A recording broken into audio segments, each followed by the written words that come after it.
By looking at my channel, you'd be able to figure out that Borderlands is my favorite game series, and if you look a little further, you'll also be able to see that a few of my early videos focused on scary stories or creepypastas. Today, I had the idea of reading 3 different Borderlands creepypastas, and I'm going to see if they still hold up in 2024. I haven't read through these stories yet because I wanted to save my first read for this video. After each story, I'll give some of my thoughts and a ranking out of 10. Let me know what you think of these stories down in the comments. I won't wait any longer now, so here's the first story. It's called Console Me, and it was written by PanDuh on January 6th, 2013. It started one day when I finally had enough money to buy myself a new gaming console and a few games. I'd planned on getting an Xbox 360 for a while now, and my dream was about to come true. I drove down to the electronics store where they sell things like televisions, batteries, remotes, and all that. I asked one of the staff members for where I can find the gaming consoles, and she pointed towards the back of the store. I quickly headed over there and picked up an Xbox 360 box, then rushed back over to the register. I asked if there was anything wrong with the console for safe measure, and then the man said it was brand new, factory sealed. I went along with him and bought the console, went back to my car, and drove to the next location, the game store. It was very close by, so it wasn't too bad. I walked into the store and picked out a few pre-owned games, then took them to the register. I once asked myself again if there was anything wrong, and the man behind the counter said there was a few scratches but still playable. I bought them, then rushed back to my car and drove home. As I arrived, I walked into my house and I noticed that the television was left on. There was a show about supernatural things was on. I disregarded it, quickly setting up my new console. I went through the natural process of making a profile and an avatar, and then popped into my first 360 game, which was Borderlands. I couldn't wait. I was trembling with excitement. The next day, I had finished the main campaign of Borderlands and was doing all the side missions I might have skipped. At this point, the bandits, skags, and other enemies were hard to beat as they were around the same level as me. I didn't have very good weapons, however this didn't faze me. I slowly got through some of the missions, then I stopped for a while to try and find better gear.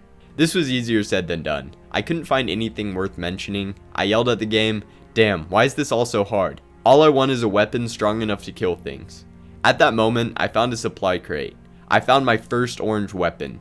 I almost jumped through the roof in excitement, but what made me think the most is that moment I yelled at the game, it happened. I shrugged it off as a coincidence and continued. I went to go fight an army of spider ants and killed their queen, the one in the trash coast. However, there were many badass spider ants and slayers that kept shooting at me. I yelled at the game once more, saying, "Why is this so hard?" And once again, something strange happened. The orange weapon that I have, which was a sniper, managed to kill them all with one hit. Not even a critical. Even the queen. This time, I was sure there was something wrong. I had enough of Borderlands for the time being and decided to play my next game, which was BlazBlue Continuum. I went back to the home menu and put the disc in, once again bouncing up and down in excitement. But now the game froze as I tried to load into the main menu. At that point, I heard a voice. "Hello, Azurai, Temcev." I jumped back a little, my breath quickening. What happened? I get my breathing back to normal and try to forget what I had just heard, but then the same voice spoke again, saying, "Hello sir, are you there?" This time I freaked out a little more, putting the controller down and rushing out of the room into the kitchen. I keel over the sink running some water. I ran my hand under the water, splashing it onto my face. Then I took a few deep breaths. I must just be imagining something, or it might have been my flatmate. I walk back into the lounge room and I see that Into the Blaze Blue has just begun playing. I sat back in my seat and smiled as I saw just how awesome it was. The game froze for a short moment, and that same voice said, "Help me." This time I didn't take a chance. I ran through the house to my flatmate's bedroom, but he was asleep. I pinched my cheek hard to see if I was dreaming, but I wasn't. Could I have been hearing things? I slowly walked back to my lounge room where the title was showing. I pressed start and set up a storage device to save my data to. There were a few graphical glitches on the main menu where there were some off-colored pieces. I mean, I hadn't seen this, but comparing it to the majority of the background, it was off. The game ran smoothly though. Some of the commands might not register, but it was fine. It was all too common. Every time I beat an opponent though, the game would freeze audio and voice, and I could hear the background sound, as if it was someone gasping for air. I disregarded this fact as my flatmate had light asthma, and his inhaler was close by, so there was no immediate danger. That voice from before coming back, "Find the microphone and headset in the box," it gasped. I was curious, if a little bit freaked out. Then I looked inside the box and there was indeed a microphone and headset, which is a little strange as I had not purchased one. It wasn't in the box when I opened it first either, and the box didn't say it came with one. Reluctantly, I plugged in the controller and strapped it onto my head. "Hello?" I said cautiously, waiting for a response. The voice had sighed, then made a sound as if the person was getting up after a nasty fall. "Oh good, you're still there." I hadn't paid attention until now, but the voice sounded feminine. "Who are you?" I asked again. "My name is Cass, what about you?" she said, sounding much more relaxed. I hesitated for a bit, then I shook my head. I'm not too comfortable with telling. I heard a faint giggle, and then a sigh. It must have come from this person. "That's understandable. Oh, I forgot. Would you like to continue playing your game?" My eyes widened a little bit, and I responded with a yes, and the game started up at the character select screen again. "Did I give you a fright?" I shook my head, picking up another character. At first, yes, I managed to stammer out, and I heard another giggle from Cass. "Sorry, I didn't mean to." She was very polite with a soothing voice. I picked the comms character and began a new match. Surprisingly, there was no apparent glitching. All the commands I entered happened, and the menu didn't have that off coloring, and it ran like a brand new game. Was this because I talked to Cass? I didn't know. "What are you doing in my console?" I asked, trying to be as polite as she was. "I was bound to you quite some time ago. Sort of like a string attached to two persons' fingers. I didn't show up sooner because I had no means of contacting you. They weren't compatible. None had a microphone attachment."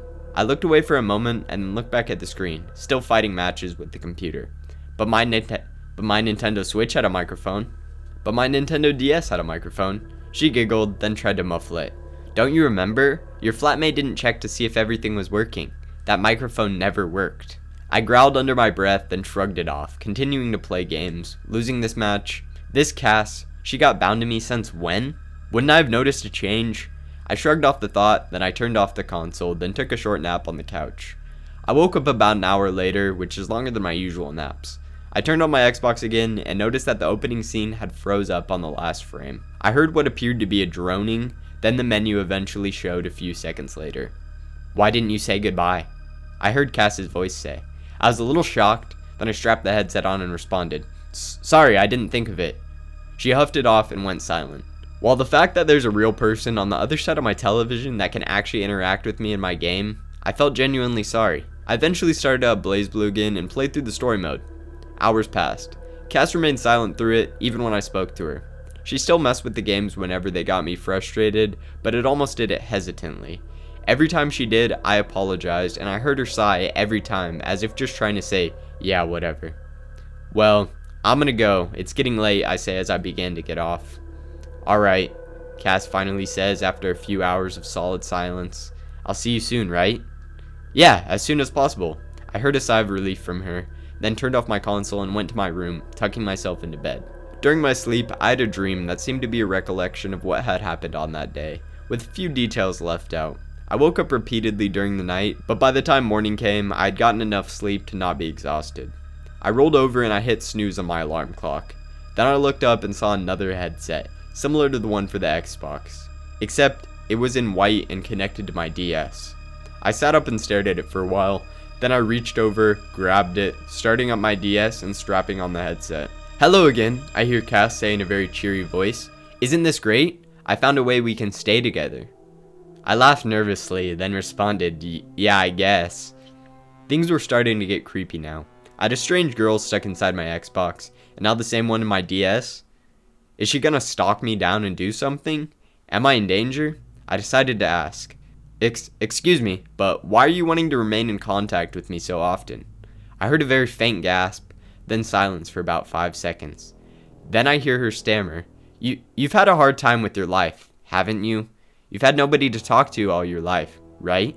I quickly but carefully put the DS down and took off the headset, taking a few quick breaths. How did she know? I haven't told anyone. I hear Cass repeatedly saying, "Oh no, put the headset back on again." "How do you know?" I just did. I'm not sure how, but it's like I can see your memories." She sounded really sincere and even a little upset. I didn't know what to say. "Well, I think it's best if we think of this later," I finally say. Then Cass agrees. I turned off my DS and put the headset on the top shelf of the bookcase. I walked out to the kitchen to get a glass of water, but I was starting to see things. There was a strange man hovering over someone defenseless. I couldn't make out any faces or hear anything, but he struck this person on the ground with what seemed to be a knife. I was at my limit. I fell backwards and landed on my backside, leaning up against the chair. My forehead was a little sweaty from worry, so I quickly crawled over to the sink, propping myself against it, washing my face again. My hands were shaky, and it felt as if my body would shut down from pure shock and anxiety. What had I seen? Why did I see it? Who were the people I saw? All these questions needed answering. I took a quick drink, then I turned around and leaned against the cupboard of the sink, closing my eyes and taking slow, deep breaths. I opened my eyes and saw that my hands were still a little shaky, probably because of the cold air from the open window blowing against them while they were wet from the sink. I dried them off with a tea towel and slowly stood up, looking around. I eventually walked into the lounge room, turning on my Xbox with no freezing on the menu, and no voice from Cass. Maybe she didn't feel like talking to me after what I had said. I grabbed the headset and put it on, talking into the mic. "Are you there, Cass?" I slowly said, trying to hide my trembling voice. The home menu on the Xbox slowly faded into a picture of what seemed to be a pure white room with no window, and a single person in the middle of the screen sitting on a chair. It was a woman, smiling at me. She stood up and walked closer, waving as she did. "Yes, I'm here," the woman said, now realizing that I can see her. I smiled slightly, sighing in relief. "Where are you?" I asked. She simply looked around whilst pacing, then shook her head. She didn't know. What was that I saw? That was a memory, one of mine. A man offered me a job, one that would change the face of communication for a millennium to come. That was the man you saw. He betrayed me. He stuck a knife through my stomach and watched as I leaned in closer, covering my mouth, as I saw her hide her face, shaking her head a lot. No, I shouldn't. I stood up and walked over to the television, pressing one hand against it. Then Cass looked up at me, putting her hand where mine is. She smiled, wiping away tears that rolled down her cheek with her cuff. I could see the pain in her eyes. She needed to say what happened, so I asked for the rest of the story. Not looking away, she slowly nods and begins where she left off. He betrayed me. He left me to die. Grabbed something and stuck it in my head. I could feel all the memories, my emotions, my experiences, and everything about me flow into this one device. It was like he reached into my being and pulled it all out, leaving just an empty shell. The next thing I know, I'm woken up by the person he chose to be his victim. I felt my knees give away and I fell backwards, landing on the coffee table. My eyes were wide, simply staring down at the floor in front of me. Cass took her hand away, bringing them to her chest. "I'm sorry. There's no preventing it." I looked up at the screen, tears welling in her eyes. Then the screen fades into static. No sound coming from the speakers. Eventually, it came back to the home menu of the Xbox, waiting for me to pick a game. I picked up the headset and microphone and quickly said I'll be back soon. Then unplugged my Xbox without waiting for a response. Then I stumbled towards my room, bumping into a few walls on my way. I felt very lightheaded, and I collapsed onto my bed, my breath escaping my lungs. I could feel something within my chest, as if a hand had plunged into it from the outside. I grabbed it tightly, my heart racing with fear. I was gasping for air as I saw the light from my DS turn on from the top of the bookshelf, and Cass's voice yelling, "Hang in there, it's only temporary." I eventually passed out on my bed, my eyelids slowly falling. I woke up eventually with my flatmate shaking me wildly, and I could hear his grating voice, but it was muffled and distorted. I looked up at him and all sound was drowned out by something. My head felt heavy and it dropped, finally hearing a single thing before passing out again. "I'm sorry." The next time I opened my eyes, the room I was in was very white. Laying on a bed, there's a single glass window and a door to the right of it, but nothing else. There's 3 people standing behind it. One of them was Cass. I slowly stood up, rubbing my head and then looking out the window. "Wait, where am I?" I managed to say. Then I see Cass smile and clap her hands together, grabbing a microphone from the wall on the right. "Oh, thank God, you're alive. I'm sorry to say, but you're stuck in the same place as I am. You're just waiting to be bound to someone." I look around the room a second time as it begins to come more into focus. It seems to be a single hospital ward, but it was completely quiet. No other patients, no doctors either. I slowly got up off the bed and walked around feeling the walls. "The door will unlock very soon. We're looking for the right person," I hear Cass's voice say. Then I walk up to the window, pressing my hand against it. She does the same over mine. "So, did I die?" I ask quietly. Then Cass shakes her head. "No, well, not yet. Once you come through the door, you'll become what my body is. A shell with no life left whatsoever." I turned around, my back facing her, leaning against the glass. "This is unbelievable." I hear Cass sigh through the microphone, gently knocking on the glass to get my attention. "Don't worry. As long as you're here, you can relive as many memories of your life as you want, and make some new ones," I hear her whisper, as I hear a click from the door to my left. I look over at it, then back at Cass. "Do I go through now?" She simply nods. Then I walk over to the door, and it slowly swings open. I take a slow but deep breath, then walk towards it, stopping at the last minute. Cass was there, smiling at me with open arms. I smile weakly, walking through the doorway, letting her wrap her arms around me tightly. Now we can feel the embrace of total oblivion together, I hear her whisper. I nod slowly, feeling a strange sensation. My consciousness slips from my mind as I feel if I'm falling backwards through the sky. The monitor on the control panel turns off for a few seconds, then comes up with this display. Consoled subjects 4.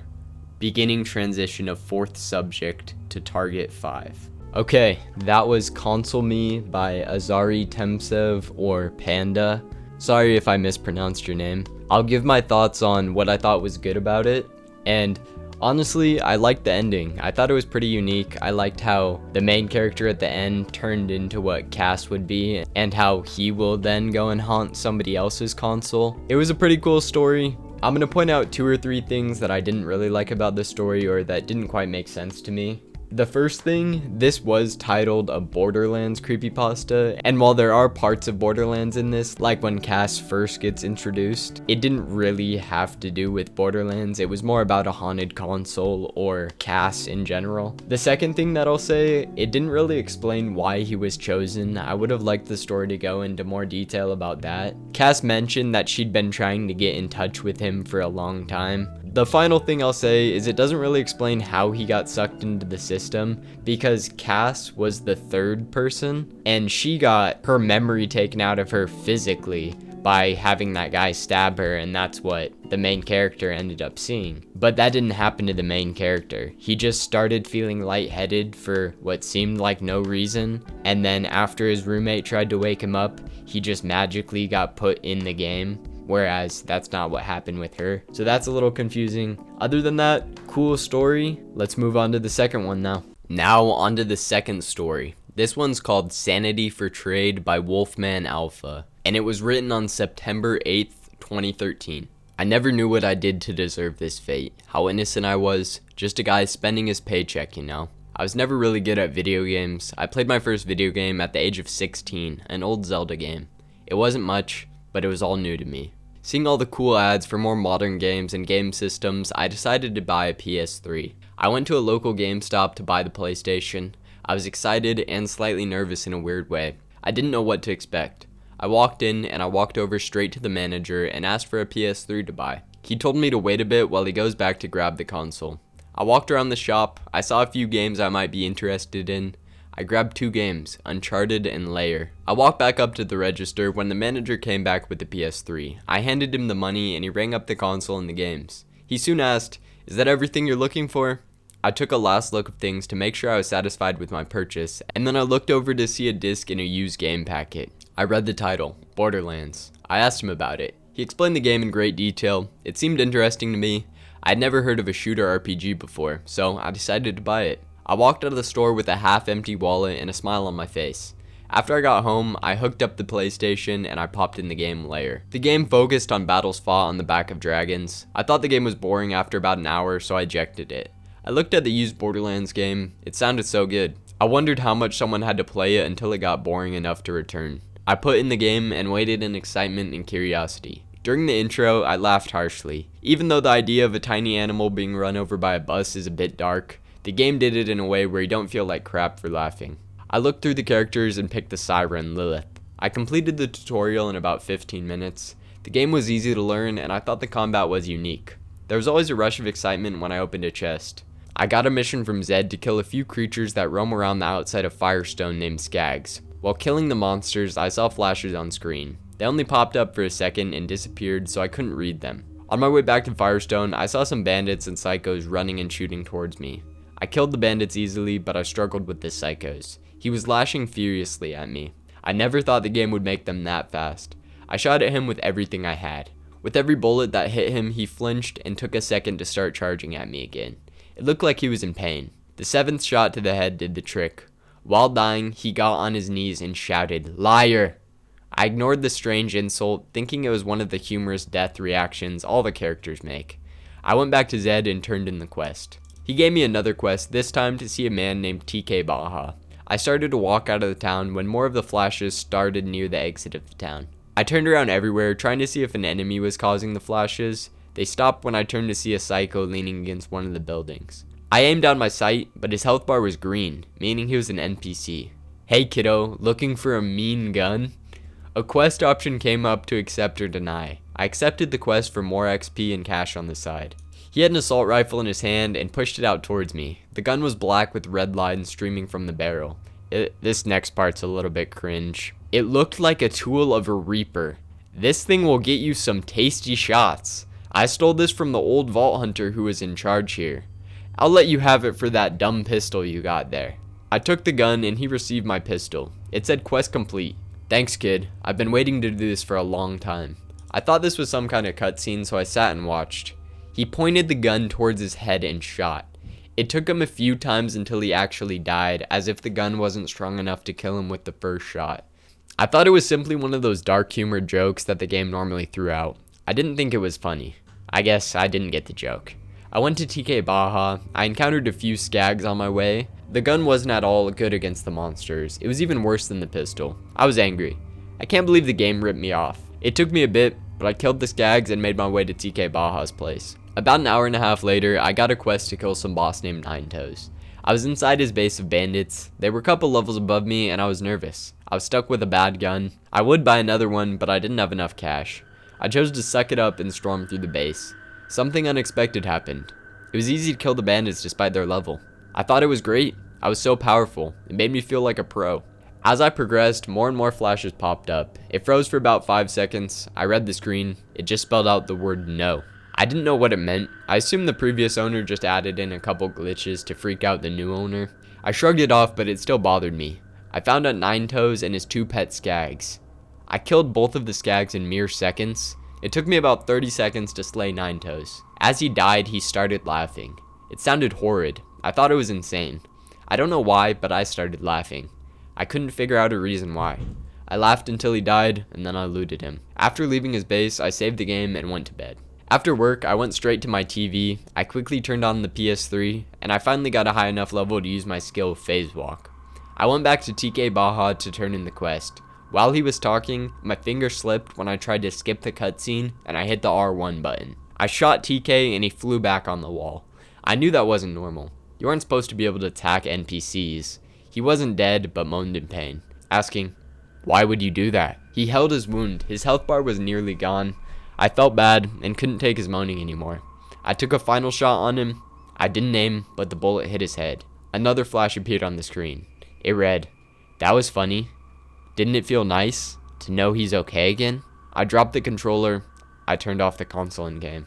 Okay, that was Sanity for Trade by WolfManAlpha. The one thing that I did really like about that, I thought it was pretty funny and something that I could actually see being in a Borderlands game. That quest where the psycho asked to trade guns, and then he gave the character of the story a really shitty gun, and then he just takes the character's gun and shoots himself. It reminds me of Face McShooty, so that was pretty funny. I enjoyed that. Some of the parts that I didn't like as much was there was no real story. There were just weird things happening around the Borderlands universe, and I don't know, Ninetoes laughing like a maniac like the story describes seems cool, but a little weird. I don't know, a little out of place, I guess. And also, I feel like he just shoots TK Baja for no reason and then abruptly ends the story. The final thing I'll say, the quote at the end too didn't really make any sense. It said, "Aren't you glad to know he's alive again?" I didn't really get that. I don't know if I just missed something, missed some context clues. I didn't really get that part. It didn't seem to make sense after killing TK Baja. That's my thoughts on the second story. Now on to the final story. The final story is called Borderlands: The Lost DLC and was written by ReineTheElemental on December 6th, 2014. As a kid, I loved watching my older brothers play an RPG shooter game, Borderlands. I decided now that I'm older, I would find a copy of the game, so I went with my dad yard sale, garage sale hopping. Soon we arrived at a yard sale with what looked like their entire house outside. Getting out of the truck, I started searching, and lo and behold, I found an Xbox 360 with a box full of games. Slowly searching through the games, I saw Minecraft, GTA, Call of Duty, Skyrim, Halo, horror games, and so on. At the bottom of the games was Borderlands. Of course, I couldn't believe it and saw that it had the disc in. My dad asked how much for the Xbox and didn't even notice I had found the game. The man said $2 shakily. I held up the game and asked, "Excuse me, sir, how much is Borderlands?" He quickly stuttered, It's free." He smiled kindly at me. I figured he had schizophrenia and didn't bother asking why he seemed scared. Oh my god, brutal start, holy hell. As soon as we got home, it was starting to get late, around 5 to 6 p.m. I went into my room and hooked up the new Xbox. "Hey sis, can I have the hard drive from our Xbox?" "Whatever, just don't break it," she said as she left with her friend. Plugging in the hard drive and turning on the Xbox startled me. The avatars that were saved in this Xbox had a gruesome feel, and the name started with RIP. I ignored it, remembering the horror games I had seen in the box earlier. The game started out like any other, and everything seemed normal. I got to choose out of the 4 characters and chose Lilith. One of my brothers watched me play the game for a bit and gave me some pointers, but he pointed at a sign in the game and said he had never seen that before. Never seen it before, but he played through it 3 times. That confused me, so I took a closer look at the sign. The sign consisted of the Borderlands vault symbol with the words, "The vault is the key," written sloppily in blood. I shrugged it off as the game developers must have added that to say the importance of the vault even more. The NPCs in this game had whited out eyes. All of them did. Even the Claptraps had whited out lenses. Well, this is strange. I was pretty sure I was seeing things or the Xbox was glitchy. But why only the eyes? I beat the game like normal, seeing the same sign from the beginning of the game hidden around the world. After defeating the final boss and the cutscene had ended, a very bloody and graphic sign filled the screen. The same from earlier. The vault is the key? Why did this stupid sign pop up again? I'd beaten the game, so this didn't make any sense. It wouldn't let me close the sign from my view or let my character move, so I reloaded the game. 3 a.m? Man, I stayed up late playing the game. I suddenly got the feeling I was being watched. Looking around my room, everything was normal. Blinds closed, lights off, door closed. My gamertag had changed. It now began with "Ready to play?" Ready to play? How did my gamertag change? I reloaded my game only to be instantly at the New You Station menu. Strange, I thought, scanning down the list. I saw the DLC areas you can teleport to, Jacob's Cove, the Underdome, T-Bone Junction, Tartarus Station, and Fear Forest. Wait, Fear Forest? I'd looked up the DLC names prior to getting the game by a week, and there was not a mention of Fear Forest. Maybe the wiki had deleted it, I thought, but why a forest? Wasn't Pandora a wasteland? I became curious. Fear was also in all caps. Maybe it was a hack placed by the previous owner. I had to find out. Selecting the Fear Forest, instantly I could tell something wasn't right. The more angelic colors of teleporting had turned hellish. As Lilith appeared, you instantly got a third-person view of her. You never got a third-person view of your character. This was insane. The sky was a dark red. The ground was a sloshy mix of red mud and water, with the trees singed black with decaying leaves. But that wasn't it. Lilith was looking at me, and had the look of fear on her face. Utter terror. The comic style feel was gone. All of the outlines were gone, and the game had very realistic graphics. Crude and gruesome versions of the other characters, Mordecai, Roland, and Brick, land behind Lilith, and then the words "run" appeared on screen, written in blood, as their bodies got dragged into darkness behind Lilith. I made her run, but I couldn't change the camera view. Always looking behind her, always the look of terror, always being watched, being chased. Out of the shadows lurked a crooked, misshapen figure. I would have said it looked like a scary story, but it was all too real. The figure looked like Mordecai, cursed and mixed with the features of the Destroyer, the final boss. Suddenly, Lilith stopped on her own and began to shoot at her cursed friend, who was already falling to bits. I watched in horror, not sure to look away or not, but I wanted to see what would happen. "The vault is the key," Mordecai bellowed, with such a twisted voice it ringed in my ears. It didn't sound like it was coming from the TV anymore. It sounded like it was coming from behind me. Looking behind me, there was nothing, just the darkness of my room. I glanced back at the TV. Lilith was being killed. The realism made me sick. I tried turning off the Xbox, but it wouldn't let me. I tried pausing the game, but it wouldn't let me. I tried running, but it wouldn't let me. I guess it just wouldn't let them. Mordecai looked at me through the screen. He knew I was watching. He then said, "You're next," in the creepiest and twisted voice you could imagine. The Xbox didn't turn off, but the game did. The screen up now was just the avatar select screen. My avatar had changed. It looked just as gruesome and horrific as the others. My gamertag changed again and now began with "You're next." And that's when I noticed something else. The 2 avatars from the Xbox that my dad had bought with the game looked like Roland and Brick. My avatar had turned and looked like Lilith. I wished this was a cruel joke. I wished. I turned off everything and decided to go to bed. A nightmare That's not the word. That is not the right word. A nightmare arouses me. That's not it. I was in the same horrific forest as Fear Forest from the DLC. I was physically watching Mordecai kill Lilith. Welcome, Ender, Mordecai bellowed. That was my gamer tag. I was unable to move and speak. He inched closer ever slowly until a pain in my chest woke me up. I sat quickly as I woke up. I was ready to scream. Blood trickled from the mark on my chest. I went to the bathroom and looked in the mirror. The vault is the key to fear was carved onto my chest along with the vault symbol. Quickly, I got rid of the Xbox game. I erased my avatar from the hard drive. The man who gave us all the items had the right reasons to be terrified and shaky. Days later, everything had calmed down until the man had sold us the Xbox appeared on the news, murdered in the forest. He was decapitated with the same thing I had on my chest. Mordecai the hunter, well, more like the cursed hunter, was doing his job. Hunting who all saw him.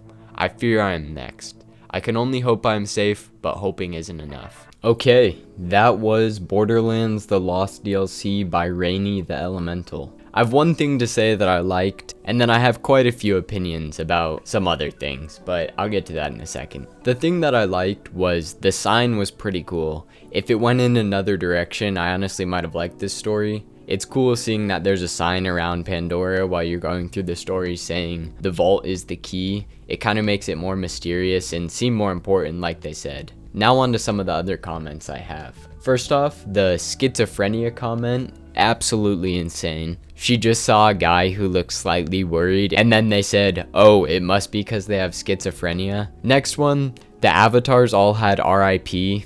A little corny, but I won't knock it too much. And then also, I get that this is called the Lost DLC, so it makes sense to add in a brand new DLC, but really, Fear Forest, it's just not the best name, honestly. And then, this is in theme with the other story, how they thought the previous owner had glitched the console. In this one, they said they think the previous owner might have hacked the game, which just doesn't make sense. And then my final comment, I know it's just a story, but if you woke up with something carved into your chest, I don't think the first thing I'd do is clear my Xbox hard drive. I'd probably go to a hospital or something like that. And also the story ends with Mordecai coming out of the game into the real world. It just seems a little far-fetched. Those are my thoughts on the last story, and I'm not going to rank them with a number base because I just don't think I'm the best judge for that. I do want to hear what you guys think in the comments, so leave your ratings down below, but I'll just rank them instead. I think Console Me, that goes in the number 1 spot. Sanity for Trade goes in the number 2 spot, strictly because I thought the Psycho thing was pretty funny, that he steals his gun and then shoots himself. Finally, number 3 spot goes to Borderlands The Lost DLC. It's not a terrible story, however, it wasn't my favorite. Let me know what you guys think down in the comments. Thank you so much for watching. I hope you enjoyed this video. I know it's a little bit different than my others, but I make all sorts of Borderlands content, and this just seemed interesting to me. If you enjoyed it, I encourage you to go check out my channel and my other videos, and leave a like, comment, and subscribe. I love hearing from you guys. Have a great rest of your day. See ya.